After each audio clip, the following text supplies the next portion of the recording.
I've been a Free Minds member since 2004. When I was 16 years old, I was charged as an adult with second-degree murder and incarcerated at DC jail. Honestly, it was scary due to the fact that I was facing serious charges. And as a 16-year-old, I didn't know anything in regards to the law or what was really going on with my case, as y'all can imagine. Walking in DC jail that first night was like me trying to prove something all over again, literally. When you're so young and you're in jail, people are going to try you. So you got to go in there with an attitude to prove that, I wasn't going for anything. Extortion, fights, people stealing from you, that type of stuff goes on all the time over there. There were so many things about the situation that were unknown to me. Being at the jail, I didn't know who was who and what they might know about my case and who knew the victim in my case. That experience can really do something to a person mentally. In that situation, you made a drastic mistake by committing the crime that you've done, but coming into an environment where you are incarcerated at the adult jail with other guys from DC who might want to harm you, you don't really know what to think. When I first got to the jail, I remember asking the guys on the unit, "What y'all do over here?" All they kept talking about is a book club. I was thinking, we're over here fighting for our lives. Y'all talking about a book club? I eventually went one day, and I met Tara and Kelly. I remember asking them if they was going to help us when we come home. Their answer was, it's just getting started up, but that was the plan. But book club brought the guys on the juvenile unit together. At first it was segregated, being as though I'm from here, he from there, she from there. He from there. It was very segregated, but it brought us together. A lot of people from different neighborhoods in the book club. It helped me become the leader, and it helped me to write poems, expand my vocabulary, and they really helped me to start reading. When I would have positive ideas about things, such as me going to school to being a journalist or whatever, they didn't just encourage me, they was on my back, man, like, still to this day. But yeah, one day at book club, me and another guy, we went, and I felt like, other guys on the unit, it was 16 of us, 14 didn't go, and I felt like, it was disrespectful to Tara and Kelly because, we didn't really get all the way into the story behind their involvement in starting Free Minds, but they quit their jobs to come and start a program like this. And me being the person that I am, I felt like the least we can do is show up. That's the least we can do. You ain't got to come in there and do anything, but just show up out of respect. And I went back to the unit and I voiced my opinion. And, I was over there for 2 years. And every Monday when they came, no matter how many guys was over there, you going to book club. It wasn't it wasn't no aggressive type of thing. It was just like, it's going to help you, And a lot of guys, like I said, it helped me become a leader. A lot of guys just started following. I wasn't this big, first of all. So that wasn't the case. But really, they saw us as people and not judging us by our crimes and stuff. Many people don't know this. He didn't spoke about it, but DC doesn't have its own prison. So when I got sentenced in DC, I served my time in the Federal Bureau of Prisons. As you guys know, that's worldwide, right? So being in the feds was different from DC jail. In fact, once I went to the feds, the feeling was even worse because at each prison, you are incarcerated with hundreds of individuals from around the country, including a lot of guys from DC. In my particular case, I was incarcerated for second-degree murder, so the burden on me was extremely difficult. When I got to a new place, I wouldn't know who was who and who was trying to get at me or do something to me. Once I really settled in and got comfortable, in a sense, I was fine and my nerves was much calmer. I'm nervous now.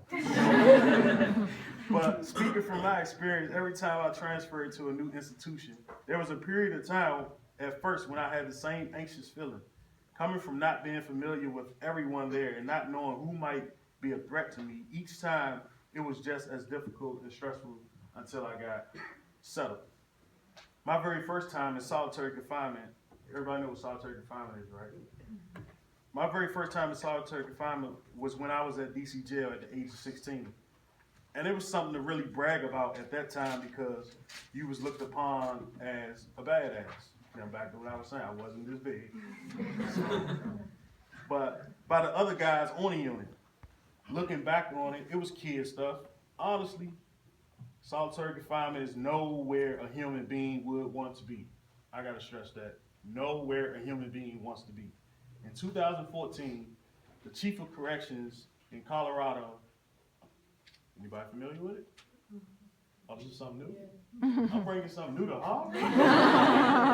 Wow. Rick Ramage, the chief of corrections for Colorado, spent the night in solitary confinement. He talked about his experience, how it feels to be locked in a cell for 23 to 24 hours a day with little to no human contact. He knew he was getting out, and he couldn't even take being in those conditions. You know what I'm saying? He knew he was getting out. He not forced to be in there. He chose to do this as an experiment because one of his predecessors got killed by a former inmate that was in the special housing unit. When he came home, he went to the guy's house and killed him. And this guy was trying to reform solitary confinement, but the guy had spent so much time in solitary confinement that it does something to you mentally. And I met with Mr. Ray Mitch on Capitol Hill, and he shared that he can't stress enough how much he doesn't like solitary confinement. There's one guy in the whole state of Colorado that's still in solitary confinement by choice, and he told Mr. Ray Mitch that if he let him out, he's going to kill somebody. He's going to kill one of his officers. So with that being said, he's never coming out of solitary confinement. The guy get checked on by Mr. Ramage once a week, and it's crazy because he's the first person that did that, man, and the whole state of Colorado. But back to this, we get to that. But in my experience, being locked in a cell for 23 to 24 hours out of the day with little to no human contact does something to a person mentally, physically, and emotionally. In my experience, the mental and emotional aspects of those conditions are by far the worst. I've seen guys go in a special housing unit, also named the SHU, normal, and come back out months later looking gray in the face. And when I say gray, I mean, they go in with so much confidence, and when they come back out, it's just like something totally different than happened back then. And, it'd be crazy. But like I said, guys go in normal and come back out later looking gray in the face because they somewhat lost their mental state. And you sit back and realize that the SHU is meant to break you. And have you that way, and you also realize that you don't want to end up in those type of conditions. When our president, Barack Obama, all right, when our president banned solitary confinement for juveniles in the federal system, that was a relief knowing that the guys after me would not have to experience what I did and go through all the things I went through personally. I think they could go even further and abolish solitary confinement as a whole because it's definitely not a good policy.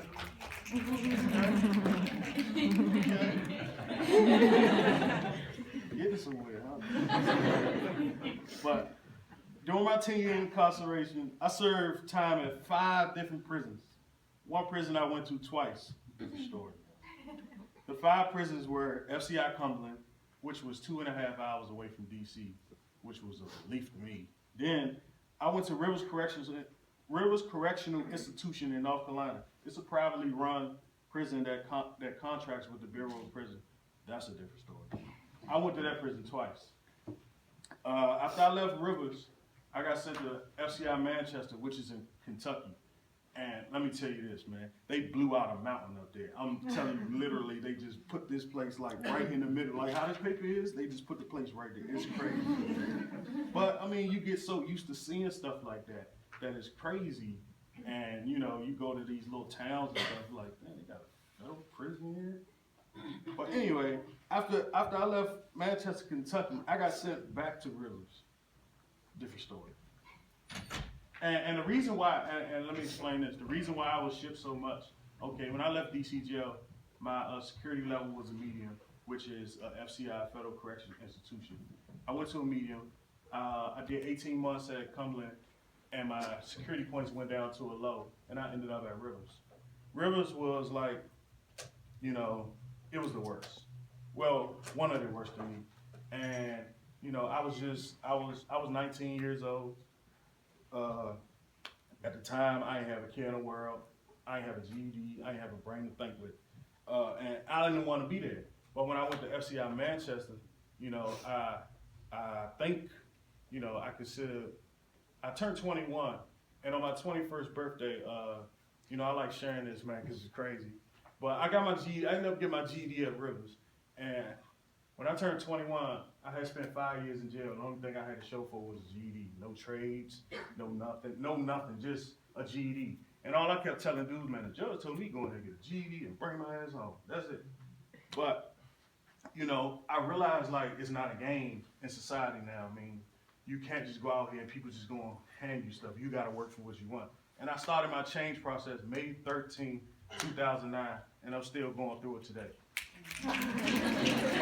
And, you know, it's crazy, man, because I never thought I'd be sitting here, man, at Harvard. I got so many followers on Facebook, it's crazy. For real, man, it's crazy. But, I mean, a lot of people, I came from, you know, I done been through a lot. I've been through a lot, man. I'm talking about my 10 years, it wasn't sugar, it wasn't sweet. It was hard at times, but I made it through because I know how to get through the cracks, but I know how to do. I found out how to do my time, man, and I didn't let the time do me, you know. But I'm gonna get back to this. I left FCI Manchester, ended up back in Rivers, and from Rivers, man, you wouldn't believe where I got sent to. Take a guess, man, because you real interested. I have no clue. California, man. Imagine, man, being from Washington, D.C., going all the way across the globe, California. Now, from 2007 to 2014, I get in there. I haven't seen my mother since 2007. And now, you know, I go from North Carolina, which is about 4 hours away, all the way to California. And while I'm in California, I had 3 years left. So I wasn't really tripping off nothing. Visits, it is what it is. You know, as long as my family, I speak to my family on the phone, email, and pictures, I'm cool. I ain't tripping. I mean, I got 3 years left. I done knocked 7 years down. I got 3 years left. I did 18 months in that institution, man. And something came up, and they transferred me. That's where they transferred me to. Arizona, California. They transferred me to one of the worst prisons in California. And man, it was crazy, man, because I prayed every day that I make it out of that institution. Oh, well, look. All right. Cumberland was about 2 hours away from DC, so my mom was able to come and visit me every other week. I left FCI Cumberland in 2007 at the age of 19. From 2007 to 2014, I was so far away from home that my mom was never able to come visit me. For DC guys like me who were in faraway places like Kentucky and California, most of us didn't get visits. Holidays was the worst because you wanted to see your family. I was released from FCI Victorville in 2014 with $70 and a bus ticket. A lady dropped me off at a bus station in Victorville, California. I didn't have a phone.